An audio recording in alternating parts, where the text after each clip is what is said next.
Could I say, in the absence of anybody else saying anything, I'll say something. That was absolutely brilliant, Lewis. That was very entertaining, very informative. I have to kind of declare an interest. I'm a broadcast television technologist, and pretty much everything that you said is spot on, and is what we do in television. Stuff about eye line or all this kind of thing, eye level 1/3 up. You know, it's all what we tell people in television, and if it works for television, it's going to work for this as well. Fantastic. Thank you, Kit. There's a link in the chat, and if you could just pop your comments on that feedback form, and then we'll collate them and send them all to Luis, and he's got them for posterity. Thank you. Might just Luis, have to scroll a up question for you. Can I ask a question, Antonia? Absolutely. A question for you, Luis. It's Pat. You noticed I wasn't moving around. That's because I'm in a wheelchair. How do you deal with that? You know, because you can't go. You know, you can't move actually because without losing without using your hands. How should I think about that? That's of course a very nice question. First depends on the creativity of you and all the people around you that can help you. First is creativity. Now, what I might suggest, okay, for example, you have a nice bookshelf over there, like that can be a background, because even though you have many books, or I don't know what you have over there, if you are far from there, will not be like distracted like if you were close, trying people to see your titles. So first is to go a little far from your bookshelf. That can be a nice background. Now, on the wheelchair, for example, right now, in that moment, if you can do this, do it. Perfect. Now, exactly like that. That will be your distance. You will not show your chair, but you can do this and do a little movement, of course, with your body and your expertise on the wheelchair, you know, but that distance will work. The important thing is that people see some of your body language. Sure. If we are too close, we just see gestures, but if you are in like this distance, in that moment, we can see gestures and body language. That will be my recommendation, and put something dark, because you are light right now. The blue, something darker, like a military green or king blue or something darker, just like that. Super. Thank you, Luis. Thank you, Pat. Thank you. Can I ask a question? Go ahead. I was just wondering about the shadow. I find it a bit off-putting, especially when you start to use hand gestures. What do you think about that? Is there a way of doing something for that? Okay, Kit will tell us what to do with shadows, but I think just using what we have in our own homes is difficult to control shadows. If you have it just in front of you and it's not really high, you will not have a shadow. And if you have from one side, so that means that you need, or of course, to turn it off or to turn another light on the other side. So it will equally and maybe disappear. But Kit, what do you think about the shadows at home? Right, so the issue there is that most of the light is coming from the front, which is good because it highlights the face. That the way we will deal with this in television lighting is to also throw light directly onto the background to control the brightness of that. And the shadow won't be cast against the background if the background is further away. So the further away the wall is, the better, but also the further away the wall is, the less you'll get echo. So being able to be distant from the wall will also improve the audio. Thank you, Kit. Thank you. He answered better than me. Thank you, Sarina, for your question. Thank you. Hello. Larry. Hello. Larry, yes, hi. Yeah, it's hi, Antonia. Thanks very much, and Louis, isn't it?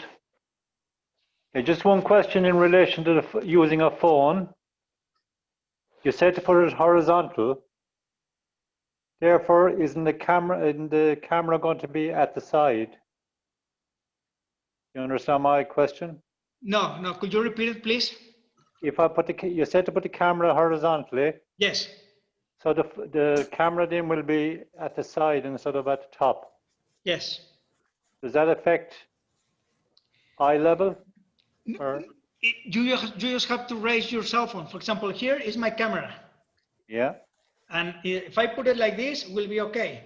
Now, if I put it like this, the camera will be here, is down. So I will have to raise it a little more to Okay, be to the height of my eyes. Okay.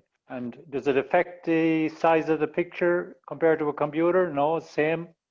It's Same a thing. little, if you put it horizontal, it's just slightly less, but you will have space to move. Okay, thank And you. you have more quality video in most of the cases. Thanks. One thing you can consider, Larry, is I have a ring light, which is I think 12 inches wide, 12 inches diameter, and in the middle there's a space for putting a mobile phone, whether it's vertical or horizontal, you can swing it round. So if you are filming onto a phone or talking onto a phone, you can put it there and have the light all around, so it's really good light. And a ring light's not expensive. I think mine was about £25. Okay, thanks, Antonia. Luis, does it matter whether you use front or back camera?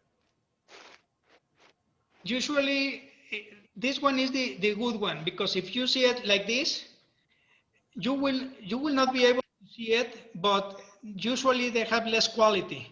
In this, like you're taking a picture, has more quality.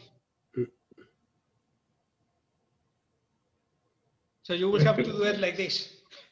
If I am presenting, that will be, so I am like taking my picture of myself, but with the highest quality picture.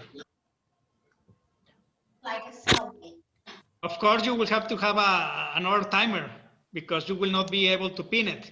If you don't have another timer that you can put below besides, then you have to do it this way so you can pin.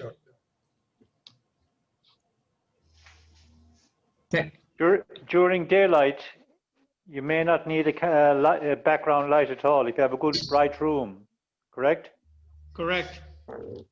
Correct. Just make sure you don't have windows behind you, because windows behind you makes things awful.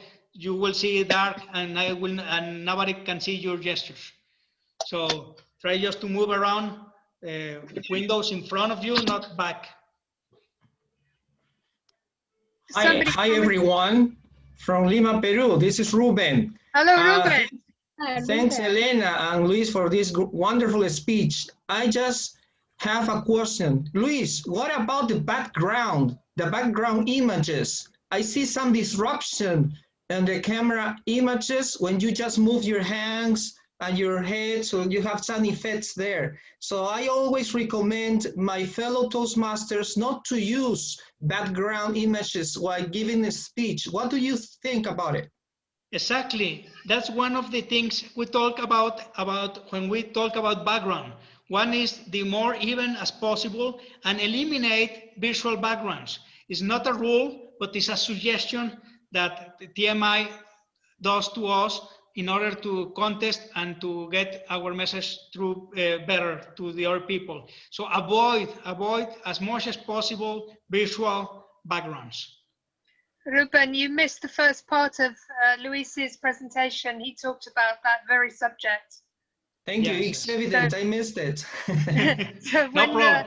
When we have the recording available, you can see all his good points right from the start. Yes, no problem, Ruben. Thank you for your question. What I would say, just throwing something in, is if you really want to go to town, get a green screen background, get a high quality camera, a very powerful computer, and then you won't suffer from those problems. And it also allows you to do things like having a slideshow on the background. I've done that before now, doing like a weatherman type presentation where my information was on my background. And so I was going through that kind of like a weatherman. So that works, but you do need to spend some money on a green screen and so on. Can I Just a quick- revisit, can I ask a question about something you've already covered, Luis? And thank you very much for such a long, comprehensive talk tonight. You mentioned about light, and Kit, I think, said that you needed to cast light on the background to just generally illuminate the back. Here am I sitting, talking to you from my rather gloomy kitchen.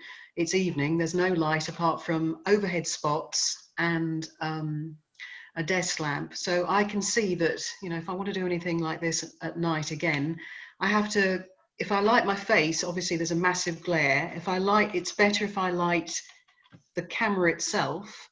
What would you recommend if you're going to speak at night to, you know, like this, to get a good, even lighting? In my case, of course, I'm going to ask my teammate, Kit Barrett, but I'm going to bring it to Mexico. I have this speech tomorrow, and I will need your help. Now, what I do when I speak at night is, for example, I'm going to put my camera. I set a part of my room, and I find a spot that will have a light like this. I have it in this space. In the other one is less bulbs, but there are in front of me. Right now I am in a table that we used to have a lunch, for example, or dinner. It's nice, you can see it. Let me see, a little with papers, but you can see. So, and I have that light over there. Is in front of, is on top of me, but in front. So right now you can see pretty decent my face, and at night it looks the same, Alice. It doesn't look bad, even though lights this window is completely the same way at night, so I will not have this problem, and I can see it good.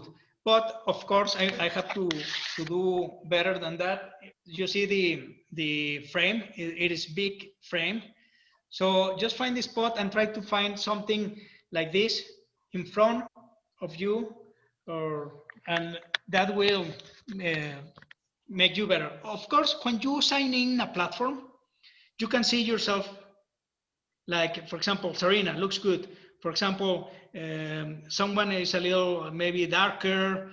So you can see if you can find a small lamp, or like the USB lamp. There are many kind of lamps that are not expensive, and just for a little money, you can do a much better lighting.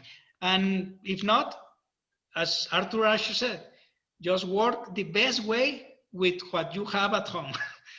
That will do it. And then a lot of enthusiasm. That's the main key of everything.